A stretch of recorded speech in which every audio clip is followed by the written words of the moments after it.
So I'm still trying to disconnect this thing from the radiator. I took I took out these things. This was a T30. I had one on the other side too. Basically, these just mounted. Let me see if I can show you. It was just the thing mounting the radiator to this thing. It's kind of weird. This thing like slides in, I guess.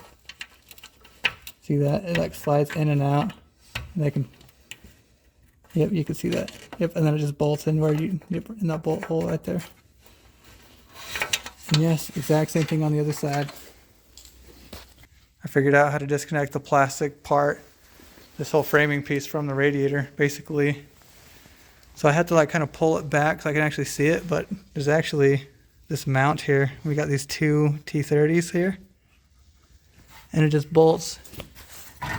It just bolts to that. I don't know if you're gonna be able to see it, but yeah, it just bolts in two places. And it's the exact same thing on the other side as well, but there's a trick here that I discovered. So this comes right out, just like how this one over here did. But this one, or for the other side, instead of taking it apart like I did on the passenger side, I just pulled this thing to the driver's side and it just came right out. So see that? When you look at that, yep, see that? It's still bolted in. So that's what I recommend to do, just save a little bit of time there. Okay, so I'm disconnecting this thing a little bit more. I got this wire here, and I got this hood cable. Just trying to figure this out. This wire is simple, you just disconnect it here, but this cable, I'm gonna have to figure that one out. So I just barely finished getting this hood cable released. Typically it sits something like that. Yeah, something like that. What you do is you pull back the plastic, the plastic piece, and then you can see the ball there. You can see the ball. It sits in that, it's almost like a crow's foot type of thing. It sits in there, and then you just take it out, and it's really simple. It's really easy. You can pull it out. Now I can actually pull this wire completely out, and this thing's ready to take away from the car. So I'm getting this plastic part all taken apart with the fan shroud and the fan motor so I can take the radiator out. This part had a bolt here. It went through there. And then there's a bolt right there. It bolted right there. Yep, yeah, right there, you see it. And then this part, I did have to go ahead and clip that with my clippers so that way I can actually pull this completely out. So now I can take this out. So I just about have this radiator disconnected from everything. I'm just about ready to pull this out. So I pulled 3 bolts. There was one here. It connected this plastic, the condenser to the radiator. There's another one on this side as well. Did the exact same thing, connected this one to the radiator. And then there's another one on the other side, the passenger side again. It connected these hoses, I don't know what they are, to right here. And it had one of these. It was doing that, and it was doing this. And it sat on the hoses. The last thing I did is I disconnected the hose right here. This just has that blue tab that you can see. You press on this tab, and then it allows you to take that hose out. See that? That's it. So I got the radiator pulled out. So the way I ended up doing it was, so once I was able to separate everything on this side and this side, I basically lifted up and then I did a tilting thing like that, and I was able to pull it out completely. So now that I got this radiator removed, I'm just looking at what else I need to take apart so that I can have full access to this front timing cover. I'm just going to take a quick video of this serpentine belt diagram just so that we have that. Okay.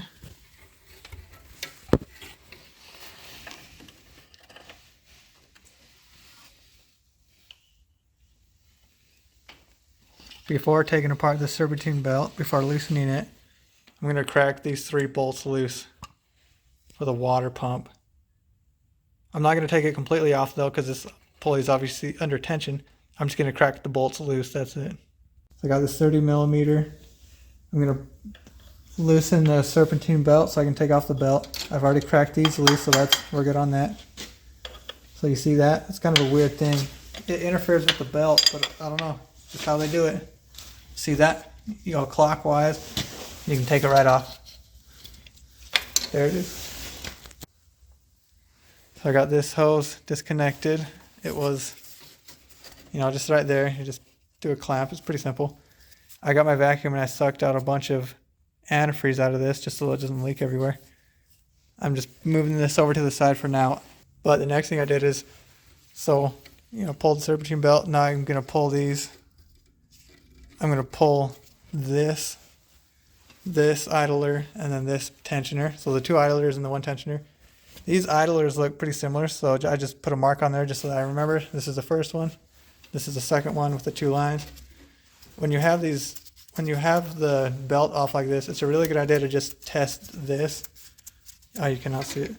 Basically test it and make sure it doesn't spin like a bad bearing. And these are fine. The next test is you see if it wiggles. That's fine. Let's test this one. Okay, that's good. And let's test for looseness. Okay, we're good. So these are good parts. Oh, let me test this idler. No, the tensioner. Tensioner is good too. Let me just. Okay, yep. So those pulleys are good. We don't need to replace these. All right, so I'm jumping back on this car. It's the very next day. So I took apart. I've unburied the front timing cover most of the way, but there's still this big wire here. Oh, you can see this big wire here that I don't know exactly how to get. Then I got this little wire here. This vacuum line, I still have it connected. I think I'm just gonna, obviously I disconnected it from there. I'm just gonna leave it like this. I think I can access it this way. Plus you can see that these heat exchangers are still here. Obviously the radiator's gone. I don't want to pull these. I don't want to open these lines. I don't think I have to. So what I'm going to do is I'm going to jump on these I'm going to take apart this area a little bit more. And then I'm going to jump on the valve covers. Get these valve covers pulled off. And then the front timing cover. I'm going to see if I can get away with not pulling this big line. Because I don't even know what this is. I don't know if it goes to the alternator or what it goes to. So I do want to show this. I'm going to take this wire connection. I'm going to unplug this. And then it attaches to that. It goes down there, but I'm not going to do any of that yet. I'm just going to unplug it right here and just pull this thing off. Next step I'm going to do is I'm going to pull off these valve covers. I'm going to do the passenger side first. I'm going to start just with disconnecting these wires and then just connecting the stuff up here. If anything is tricky, then I'm going to capture that in the next clip. But it should be straightforward. Just pull the plugs out, pull the electrical, and then obviously I'm going to pull this PCV hose from here. It comes on this side. But I'm not going to touch this yet. I need to read the procedure to see what to do with this. I disconnected these electrical connections to this sensor, the spark plugs, and then the sensor down there. I don't think you can see it. You can see it, yep, the sensor right there. I've disconnected that. It goes to a cam sensor or something like that. Oh, drop the light. The next thing I'm going to go ahead and pull. I've already pretty much pulled it. This PCV hose. So I already pulled that connection. It's just one of these squeeze types. Be very, very careful not to break that. These love to break. And then it goes across here. Clips in right there, but you just pop it out. And then also you pull it on this end. This one you just squeeze. See that? You squeeze and then it pops. After squeezing that like that. Okay, I didn't notice this. This has an electrical connection, but it's just easy. You just squeeze it and it comes right out. And then this will come out. On this next clip, I'm going to be removing the ground wires there, and then here, and here. I struggle with it because I still had my intake manifold on, and so I had to use the E-torque wrench. You obviously know you do need to pull this off no matter what, so just pull the intake manifold off right now. Don't bother with pulling those wires with this still installed. There's no point. I think I'm going to choose the intake manifold. It doesn't look that hard to remove. We just got bolts all along it. We got the vacuum line and then bolts all along it. So I'm going to go ahead and do that. I'm going to pull this intake manifold. I didn't want to, but I think I have to. And then I guess it looks like there's also a couple of sensors all around it, like that one there. I think I got this intake manifold figured out. So I pulled the vacuum line off of right there, and then we do got one more connection right there. I think that's it, but we'll find out. I was correct about the intake manifold. That's all I needed to do to take it off.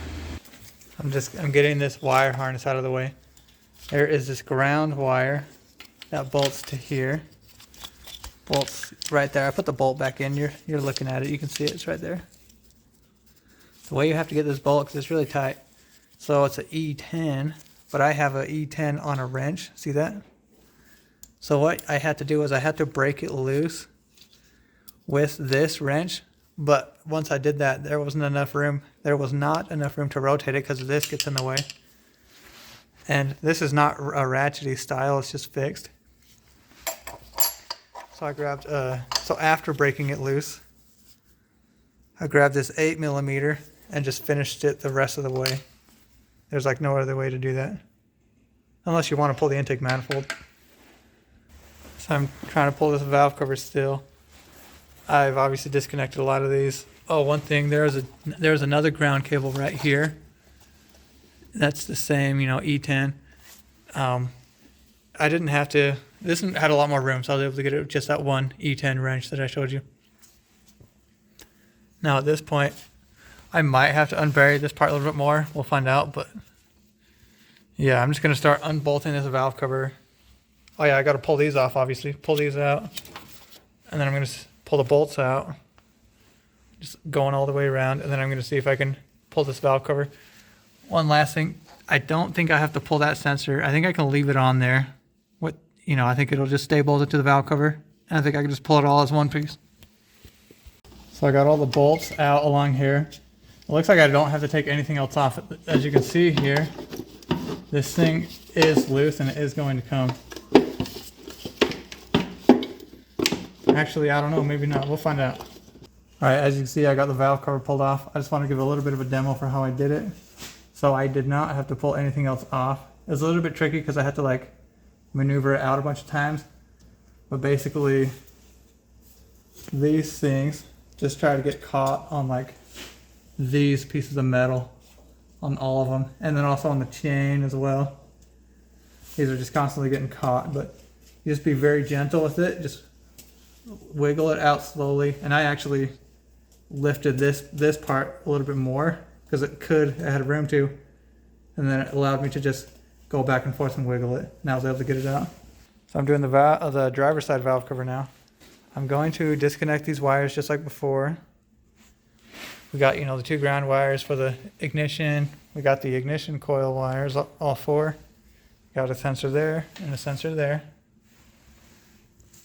I don't know what this is yet. I'm reading the procedure right now to see if I need to take this off or if I can leave it attached to the valve cover, or what the best way to do this is. But in the meantime, I'm going to take out the electrical on this side. I just got done reading the procedure. I was calling this the vacuum pump, but that is not what this is. This is for the PCV ventilation system. It's the oil air mist separator or whatever. All you do to take this off is you just pull the bolts out, and then there's two seals underneath this, and then obviously the hoses, which I've already taken off. And that's it. There's nothing more technical than that. So I'll go ahead and take this off.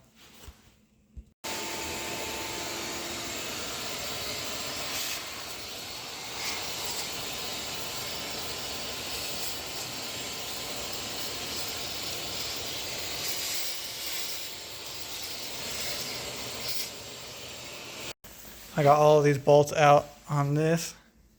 I got the electrical connection unplugged and I zip tied it right here. I did the ground, these two grounds right there. And then this, so the wiring harness that is right there. It also, as you can see, it goes clear down here. I don't know where that goes. I don't think I need to pull it though. I think I could just put it off to the side and zip tie it like I've done.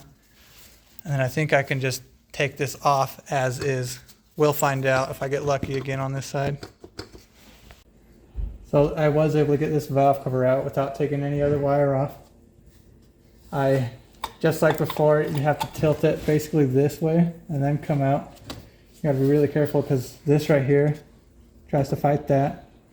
And then this one tries to fight the timing chain. Let me show you what I did here. I'll just take this. So there is this ground, or this, actually the main power wire. It goes, bolts to here. It could have been a good idea to take this off, and I might have to take it off when I'm reinstalling it. If I need the room, we'll find out, but the way I did it this time was I had somebody else hold this stuff just out of the way, just push it. Oh, this thing's blocking your view. This wire right here, you just push it out of the way as much as you can, and it does give you enough room to, yeah, there we go. It does give you enough room to pull the valve cover off without taking out that wire. Now I'm just going to vacuum out these leaves a little bit more just to make sure that no dust gets in this engine now that I have it opened up.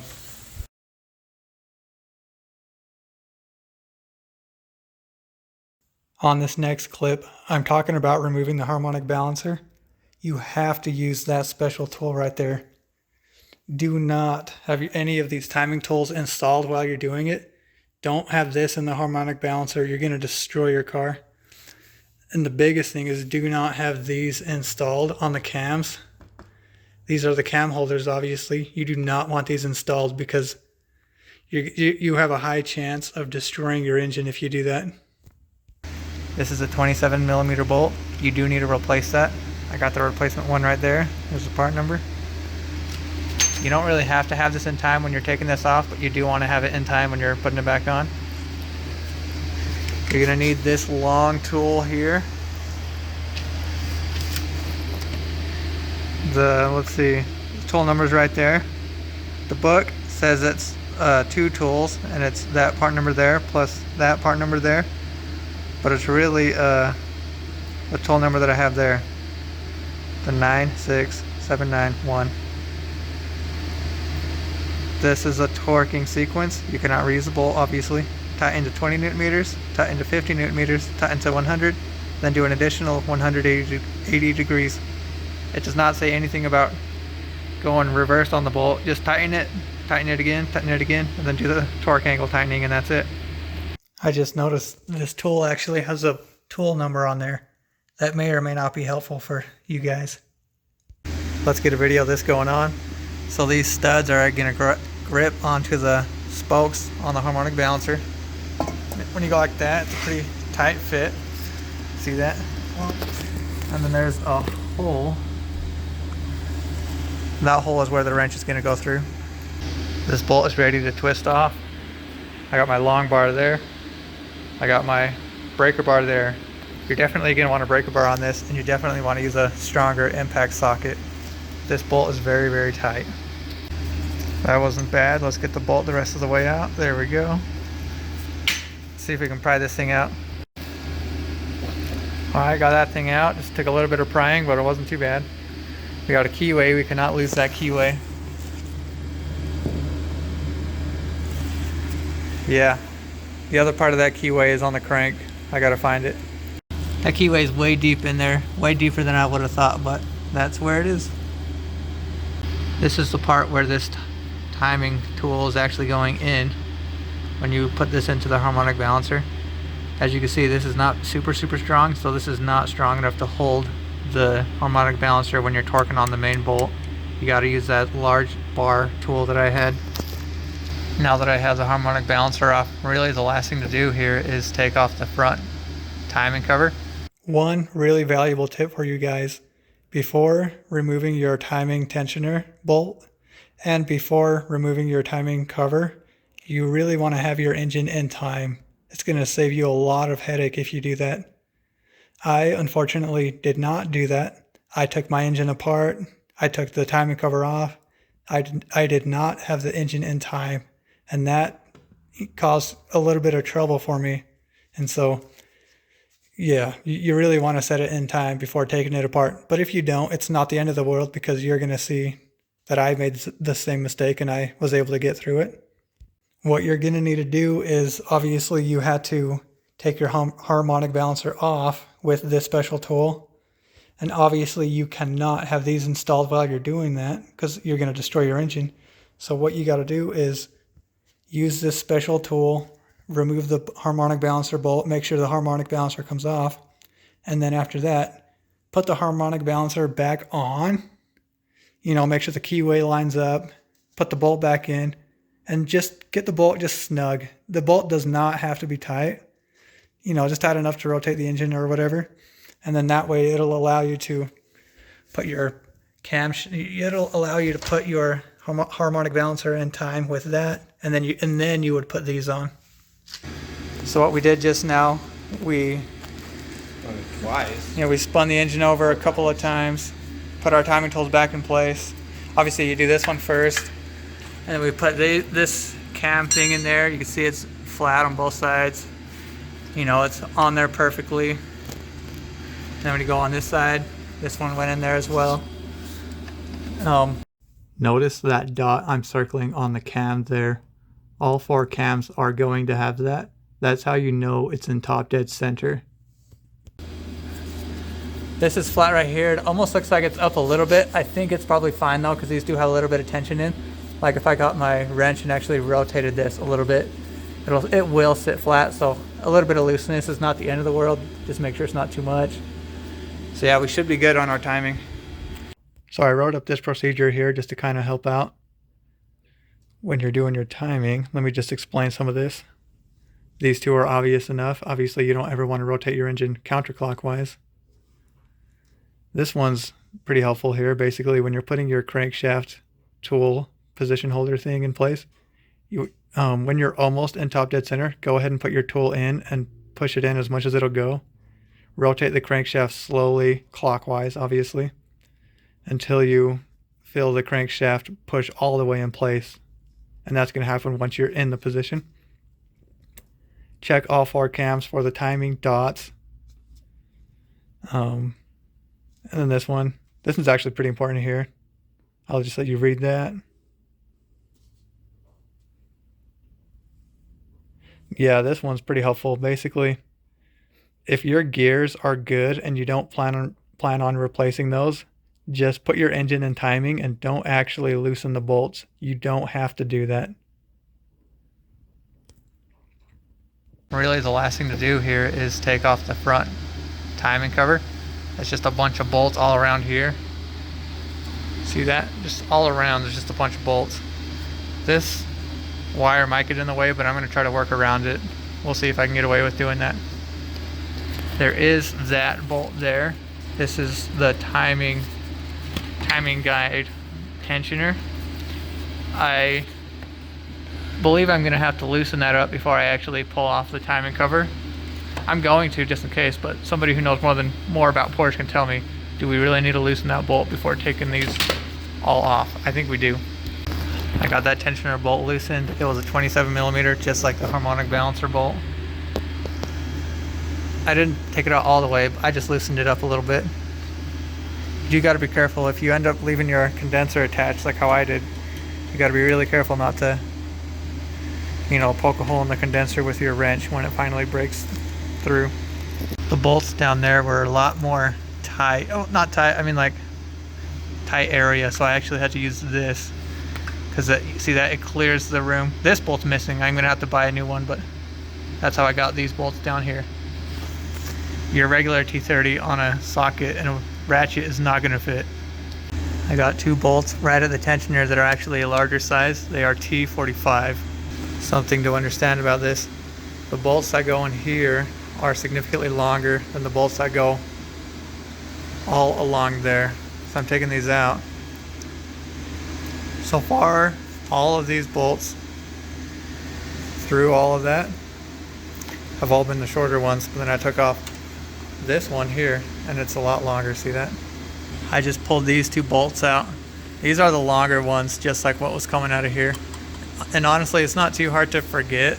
Like it's not too hard to remember that, because if you stick a longer bolt in like a hole like that, for example, see that? It just looks ridiculous. And then if you stick a shorter bolt in there, you're gonna stick it in there and there's not gonna be, it's just gonna go all the way in and bottom out. So it's not that big of a deal to know which ones are the longer ones, but just know that some are larger, some are smaller. So I took off all the bolts to the timing cover. It looks like you do have to remove these top 2. These top 2 bolts were a lot longer than the bottom 2. This bottom one's still in because it's stripped, so I'm gonna have to pull the timing cover off with this still on, and then I'm gonna have to remove that bolt. The front timing cover is just about ready to come. Pulled all the bolts, it's trying to come, but we got that big wire right there that's in the way. I can either figure out what's going on that end, or I can figure out what's going on underneath the intake manifold. I think I'm gonna choose the intake manifold. It doesn't look that hard to remove. We just got bolts all along it. We got the vacuum line, and then bolts all along it. So I'm gonna go ahead and do that. I'm gonna pull this intake manifold. I didn't want to, but I think I have to. And then I guess it looks like there's also a couple of sensors all around it, like that one there. I think I got this intake manifold figured out. So I pulled the vacuum line off of right there, and then we do got one more connection right there. I think that's it, but we'll find out. I was correct about the intake manifold. That's all I needed to do to take it off. I found out what this big wire here is. It's the main wire going to the starter, and that was a 13mm bolt. I guess technically that's a nut. So I'm going to take that wire off, and then that should be everything I need to do to completely remove the engine timing cover. So I got the cover removed. I did have to almost pull this. I removed this bolt all the way, and the one down there I didn't. It's really tight. It's really annoying. I don't want to pull it any more than I have to. I had to use this tool the entire time because this was just barely too big. It is really, really tight.